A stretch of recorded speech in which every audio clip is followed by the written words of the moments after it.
আজকের ভিডিওটি শেষ পর্যন্ত মনোযোগ দিয়ে দেখুন, কারণ হয়তো আপনার জীবনে এমন কিছু গুনাহ আছে যা আপনি কাউকে বলেননি, এমন কিছু ভুল আছে যার জন্য গভীর রাতে আপনার হৃদয় কেঁদেছে, এমন কিছু দুশ্চিন্তা আছে যা কাউকে বুঝাতে পারেননি।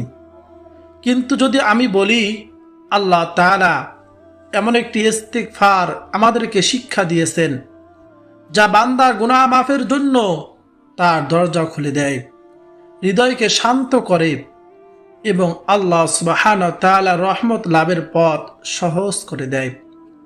প্রিয় দর্শক, আজ আমরা জানব এমন একটি মহান ইস্তিগফার সম্পর্কে যা ঘুমানোর আগে পড়লে একজন মানুষের হৃদয়ে তওবার অনুভূতি জাগ্রত হয় এবং আল্লাহ তাআলার কাছে ক্ষমা প্রার্থনার সুযোগ সৃষ্টি হয়।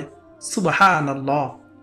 আর শুধু তাই নয়, আমি আপনাদেরকে শোনাবো রাসূলুল্লাহ সাল্লাল্লাহু আলাইহি ওয়াসাল্লামের একটি হাদিসের বর্ণিত এমন একজন মানুষের ঘটনা, যিনি ৯৯ জন মানুষকে হত্যা করার পরও আল্লাহ তাআলার কাছে ফিরে এসেছে, ক্ষমা পেয়েছিলেন। এই ঘটনা শুনলে আপনি বুঝবেন আল্লাহ তাআলার রহমতের কোনো সীমা নেই। প্রিয় দর্শক, তাই ভিডিওটি শেষ পর্যন্ত দেখুন, কারণ শেষ অংশে আমি আপনাদের সাথে শেয়ার করব এই ইস্তিগফার পড়ার সঠিক নিয়ম, ফজিলত এবং কেন রাসূলুল্লাহ সাল্লাল্লাহু আলাইহি ওয়াসাল্লাম আল্লাহ তাআলার কাছে বেশি বেশি ইস্তিগফার পাঠ করতেন আর ক্ষমা চাইতেন। প্রিয় দর্শক, মানুষ মাত্রই ভুল করে। কেউ চোখের গুনাহে জড়িয়ে পড়ে, কেউ জিহ্বার গুনাহে, কেউ মনের গুনাহে, কেউ আবার এমন গোপন পাপ করে যা পৃথিবীর কেউ জানে না। কিন্তু একটি বিষয় আমাদের সবার জন্য সুখবর হলো, আল্লাহ তাআলা তার বান্দাদের জন্য, আমাদের জন্য তওবার দরজা খোলা রেখেছেন। সুবহানাল্লাহ। যত বড়ই গুনাহ হোক না কেন, যদি বান্দা সত্যিকার ভাবে ফিরে আসে, তওবা করে, আল্লাহ তাকে মাফ করে দেন। বলুন না সুবহানাল্লাহ। কারণ আল্লাহ তাআলা ক্ষমা করতে ভালোবাসেন, মাফ করতে ভালোবাসেন। প্রিয় দর্শক, ভাবুন তো, দিনভর আমরা কত ভুল করি, কত সময়ে নামাজে অলসতা করি, কত সময় অপ্রয়োজনীয় কথা বলি, কত সময় মানুষের কষ্টের কারণ হয়ে যাই, কত সময় আল্লাহকে স্মরণ করতে ভুলে যাই। তারপর রাত আসে, সবাই ঘুমিয়ে পড়ি, চারপাশে নীরবতা হয়ে যায়। আর ঠিক সেই সময় যদি একজন মানুষ নিজের দিকে তাকায়, সে ভাবে, আজ আমি আল্লাহর জন্য কি করেছি, আজ আমি কত ভুল করেছি, কত অন্যায় করেছি, কত গুনাহ করেছি। আজ যদি আমার জীবনের শেষ রাত হয়, তাহলে আমার কি হবে? আমি যদি এই গুনাহ নিয়ে ওই অন্ধকার কবরে যাই, আমার জাহান্নাম ছাড়া কোনো উপায় থাকবে না। এই চিন্তাগুলোই একজন মানুষকে আল্লাহ তাআলার দিকে ফিরিয়ে নিয়ে আসে। প্রিয় দর্শক, এই জন্য রাসূলুল্লাহ সাল্লাল্লাহু আলাইহি ওয়াসাল্লাম ছিলেন নিষ্পাপ, বেগুনাহ, মাসুম। তারপরও তিনি প্রতিদিন বহুবার ইস্তিগফার পাঠ করতেন। হাদিসে এসেছে, নবীজি সাল্লাল্লাহু আলাইহি ওয়াসাল্লাম প্রতিদিন ৭০ বারও অধিক তওবা ইস্তিগফার পাঠ করতেন, আল্লাহ তাআলার কাছে ক্ষমা চাইতেন, ক্ষমা প্রার্থনা করতেন। বলুন না সুবহানাল্লাহ। কারণ ইস্তিগফার শুধু গুনাহ মাফের জন্য নয়, ইস্তিগফার মানুষের হৃদয়কে পরিশুদ্ধ করে, রুহুকে প্রশান্তি দেয়, আল্লাহর সাথে সম্পর্কে মজবুত করে। নবীজি নিষ্পাপ ছিলেন, তিনি এত বেশি ইস্তিগফার পাঠ করতেন। তাহলে আমরা যারা প্রতিদিন অসংখ্য ভুল করি, অনেক গুনাহের কাজ করি, আমাদের জন্য ইস্তিগফার কতটা জরুরি একবার ভেবে দেখুন। আজ আমরা যে ইস্তিগফারটি নিয়ে আলোচনা করছি, তা হলো গুনাহ মাফের শ্রেষ্ঠ ইস্তিগফার, সাইয়্যিদুল ইস্তিগফার সম্পর্কে। এই ইস্তিগফার সম্পর্কে রাসূলুল্লাহ সাল্লাল্লাহু আলাইহি ওয়াসাল্লাম বলেন, যে ব্যক্তি দীর্ঘ বিশ্বাসের সঙ্গে এই দোয়া সাইয়্যিদুল ইস্তিগফার পাঠ করবে, সকালে যদি একবার পাঠ করে সন্ধ্যা হওয়ার আগেই যদি সে মারা যায়, তাহলে সে জান্নাতি হবে। সুবহানাল্লাহ। যদি সন্ধ্যা বেলায় একবার পাঠ করে সে যদি সকাল হওয়ার আগেই মারা যায়, তাহলে সে জান্নাতি হবে। বলুন না সুবহানাল্লাহ।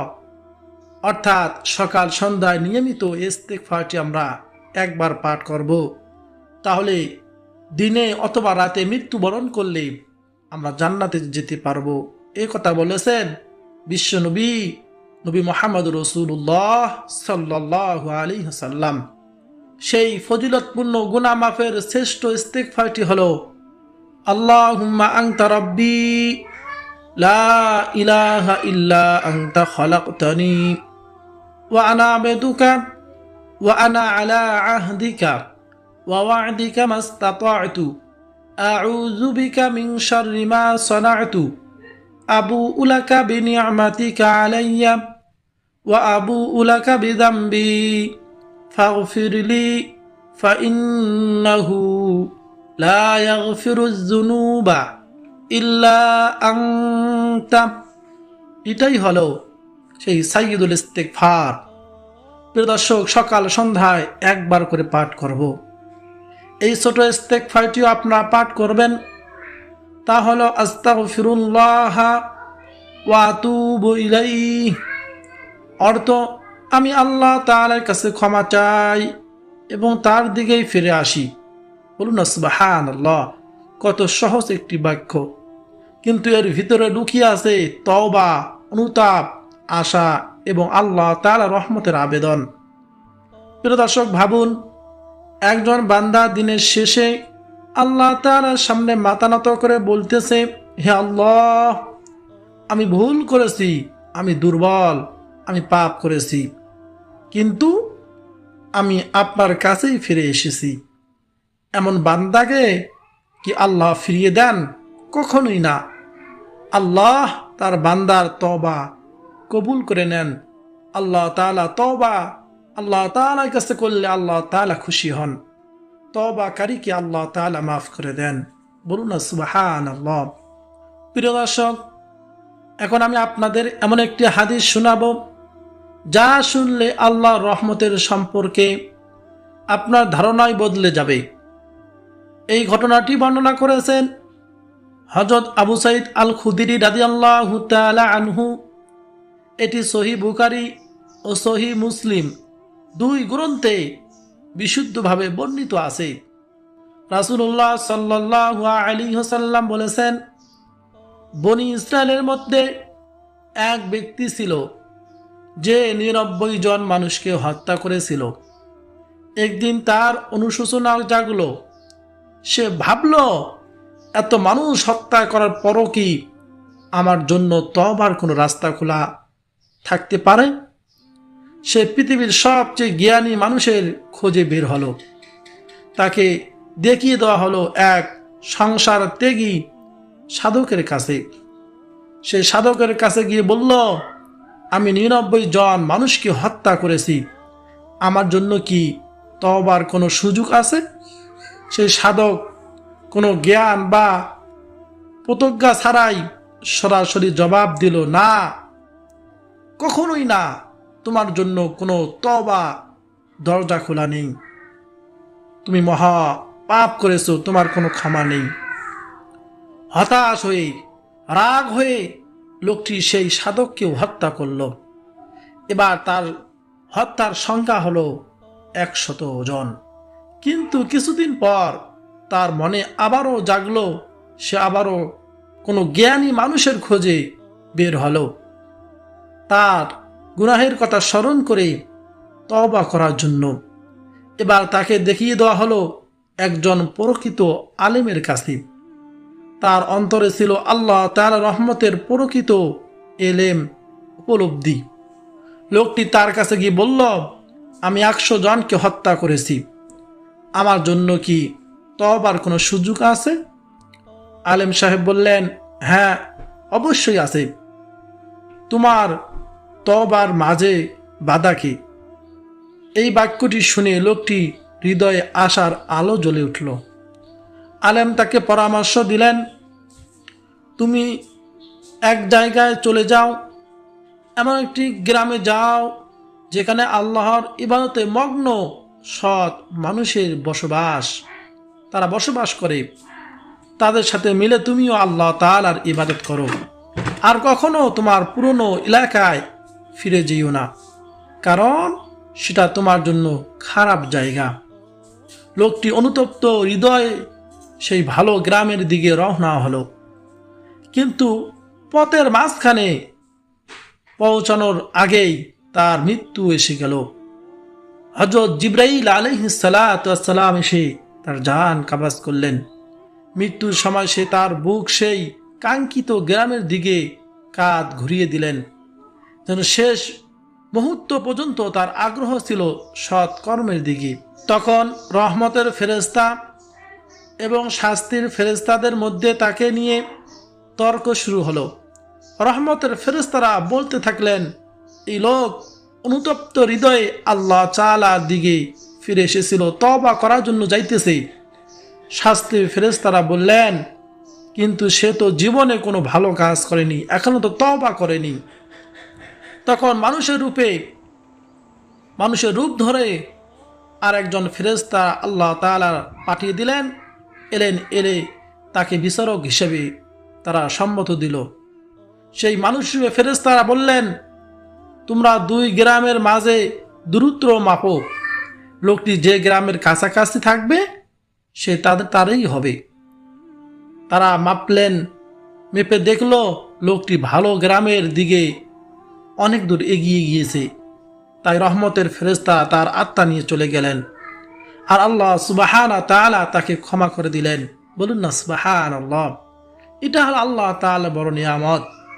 প্রিয় দর্শক, একবার ভাবুন, 100 জন মানুষকে হত্যা করার পরও, একটি ভয়াবহ অপরাধ, কত বড় অপরাধ করার পরও এই মানুষটি আন্তরিক অনুশোচনা, আল্লাহ তাআলার দিকে ফিরে আসার আগ্রহের কারণে আল্লাহ সুবহানাহু ওয়া তাআলা তাকে ক্ষমা করে দিলেন। তাহলে আমরা যারা শুধু ছোট ছোট ভুল করি, মিথ্যা বলা, গীবাত করা, নামাজে অলসতা, চোখের গুনাহ, আমাদের জন্য কি আল্লাহ তাআলার রহমতের দরজা বন্ধ থাকতে পারে? কখনোই না। এই হাদিস আমাদেরকে শিক্ষা দেয় কয়েকটি গুরুত্বপূর্ণ বিষয়। বান্দার গুনাহ যত বড়ই হোক, তওবার দরজা সব সময় খোলা থাকে। প্রকৃত অনুতপ্ত হৃদয় নিয়ে আল্লাহ তাআলার দিকে ফেরাটাই সবচেয়ে গুরুত্বপূর্ণ। শুধু মুখের কথা নয়, যিনি তওবা করেন তার উচিত পাপের পরিবেশ ও পুরনো মন্দ সঙ্গ ছেড়ে ভালো পরিবেশে চলে যাওয়া। মানুষের শেষ পরিণতি দিয়েই তার আমলের বিচার হয়। তাই আল্লাহ তাআলার কাছে দোয়া করা উচিত যেন আমাদের জীবনের শেষটা ভালো হয়। প্রিয় দর্শক, এই একটি ঘটনাই আমাদেরকে শিক্ষা দেয়। হাদিসের আরো অনেক এসেছে, এমন আল্লাহ তাআলা অনেক বড় বড় পাপীকে তওবা করার কারণে মাফ করে দিয়েছেন। বলুন সুবহানাল্লাহ। রাসূলুল্লাহ সাল্লাল্লাহু আলাইহি ওয়াসাল্লাম বলেছেন, আদম সন্তানের প্রত্যেকেই ভুল করে, কিন্তু তাদের মধ্যে উত্তম তারাই যারা তওবা করে, আল্লাহ তাআলার কাছে ক্ষমা চায়। আর এক হাদিসে এসেছে, আল্লাহ তাআলা তার বান্দার তওবা কারণে এত বেশি খুশি হন যত খুশি হতো এক ব্যক্তি যে মরুভূমিতে তার হারিয়ে যাওয়া উট, খাবার ও পানি সহ ফিরে পেয়েছে। প্রিয় দর্শক, ভাবুন এই উপমাটি কত গভীর। একজন মানুষ যখন মরুভূমির মাঝে তার একমাত্র বাহন আর খাবার পানি হারিয়ে মৃত্যুর মুখোমুখি দাঁড়িয়ে থাকে এবং অপ্রত্যাশিতভাবে তা আবার ফিরে পায়, তার আনন্দের কোনো সীমা থাকে না। আল্লাহ তাআলা বলেন, এর চেয়েও বেশি তিনি খুশি হন যখন তার বান্দি তওবা করে তার দিকে ফিরে আসে। বলুন না সুবহানাল্লাহ। তাই প্রিয় দর্শক, কখনো নিজের গুনাহের কথা চিন্তা করে নিরাশ হবেন না, হতাশ হবেন না।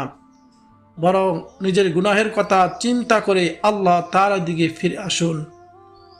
প্রিয় দর্শক, রাতের সময়টি বিশেষ একটি সময়। এই সময় মানুষ দুনিয়ার ব্যস্ততা থেকে মুক্ত থাকে, হৃদয় থাকে নরম, চোখে পানি আসে, দোয়া কবুলের আশা বাড়ে। তাই ঘুমানোর আগে কিছু সময় আল্লাহ তাআলার জন্য, আল্লাহ তাআলাকে রাজি খুশি করার জন্য, ক্ষমার জন্য বের করুন।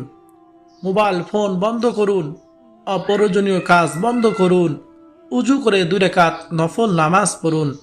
তারপর ধীরে ধীরে 100 বার বলুন আস্তাগফিরুল্লাহ, আস্তাগফিরুল্লাহ, আস্তাগফিরুল্লাহ। প্রতিটি শব্দের অর্থ মনে রাখুন। হয়তো প্রথম 10 বার আপনার মন অন্যদিকে যাবে, কিন্তু ধীরে ধীরে হৃদয় নরম হয়ে আসবে, চোখে পানি চলে আসবে। আপনি অনুভব করবেন আপনি একা নন, আল্লাহ আপনার কথা শুনতেছেন। ঠিক যেমনই সেই 99 জনের হত্যাকারী হৃদয় অনুশোচনা জেগেছিল এবং আল্লাহ তার দিকে তাকিয়েছিলেন, তেমনিভাবে আল্লাহ সুবহানাহু ওয়া তাআলা আপনার প্রতিটি ইস্তেগফারের দিকেও তাকিয়ে আছেন। প্রিয় দর্শক, অনেক মানুষ অভিযোগ করে মনে শান্তি নেই, ঘুম আসে না, দুশ্চিন্তা যায় না। কেন জানেন? কারণ হৃদয় আল্লাহ তাআলার স্মরণ থেকে দূরে চলে গিয়েছে তার হৃদয়। আর ইস্তেগফার সেই হৃদয়কে আবার আল্লাহ তাআলার দিকে ফিরিয়ে নিয়ে আনে। যখন একজন মানুষ বারবার বলে আস্তাগফিরুল্লাহ, তখন সে নিজের অহংকার ভেঙে যায়। সে স্বীকার করে আমি নিখুঁত নই, আমি আল্লাহর রহমতের মুকাফিকি। এই অনুভূতি একজন মানুষকে আল্লাহ তাআলা প্রিয় বান্দায় পরিণত করে। সুবহানাল্লাহ। সেই হাদিসের লোকটির কথা আবার ভাবুন। তার জীবনে কোনো ভালো কাজ ছিল না বলেই ফেরেশতারা মনে করেছিলেন, কিন্তু একটি অনুতপ্ত হৃদয়, একটি প্রকৃত ফিরে আসার ইচ্ছা, এটাই তার জন্য যথেষ্ট হয়েছিল। তাহলে আমাদের হৃদয়ে যদি প্রতিদিন এই ইচ্ছা জাগে, আল্লাহ আমি আপনার দিকে ফিরে আসতে চাই, তাহলে আমাদের জীবনও বদলে যেতে পারে। প্রিয় দর্শক, আজ রাত থেকেই একটি অভ্যাস গড়ে তুলুন। ঘুমানোর আগে 100 বার ইস্তেগফার পড়ুন। 1 দিন, 2 দিন, 3 দিন, 1 সপ্তাহ, 1 মাস, এভাবে দেখবেন যে পাঠ করতে পারেন, আপনার হৃদয়ের ভিতরে, আপনার চরিত্রের মধ্যে পরিবর্তন আসতে শুরু করবে। আপনি আগের চেয়ে বেশি শান্ত অনুভব করবেন, নামাজে মনোযোগ বাড়বে, গুনাহ থেকে বাঁচার শক্তি পাবেন। কারণ ইস্তেগফার মানুষের জীবনকে আল্লাহ তাআলার রহমতের সাথে সংযোগ করে দেয়। বলুন না সুবহানাল্লাহ। মনে রাখবেন, সেই হাদিসের লোকটি একটি ভুল পথের পরামর্শে আরও একটি হত্যা করে ফেলেছিল, কারণ তাকে ভুল জ্ঞান দেওয়া হয়েছিল। কিন্তু সঠিক জ্ঞানী মানুষের কথা শুনে সে সঠিক পথ খুঁজে পেয়েছিল। তাই আমাদেরও উচিত সঠিক এলেম অনুসরণ করা এবং কখনো আল্লাহর রহমত থেকে নিরাশ না হওয়া। এখন আসুন আমরা সবাই একসাথে ইস্তেগফারটি পাঠ করি। আস্তাগফিরুল্লাহ, আস্তাগফিরুল্লাহ, আস্তাগফিরুল্লাহ। আজ রাতে ঘুমানোর আগে ইস্তেগফারটি 100 বার পড়ুন। তারপর আল্লাহ তাআলার কাছে নিজের ভাষায় দোয়া করুন, ক্ষমা চান, রহমত চান, হিদায়াত চান। কারণ কে জানে, হয়তো এই রাতেই আপনার জীবনের মোড় ঘুরিয়ে দিতে পারে আল্লাহ তাআলা। ঠিক যেমন সেই লোকটির জীবনের শেষ মুহূর্তটি তার ভাগ্য বদলে গিয়েছিল। আপনার আজকের রাতের ইস্তেগফারটি হতে পারে আপনার জীবনের সবচেয়ে গুরুত্বপূর্ণ মুহূর্ত। আল্লাহ সুবহানাহু ওয়া তাআলা আমাদের সবাইকে বেশি বেশি ইস্তেগফার পাঠ করার তৌফিক দান করুন, আমিন। প্রিয় দর্শক, ভিডিওটি যদি আপনার কাছে ভালো লাগে, লাইক দিন, শেয়ার করুন এবং ইসলামিক জ্ঞান ছড়িয়ে দিতে চ্যানেলটি সাবস্ক্রাইব করুন।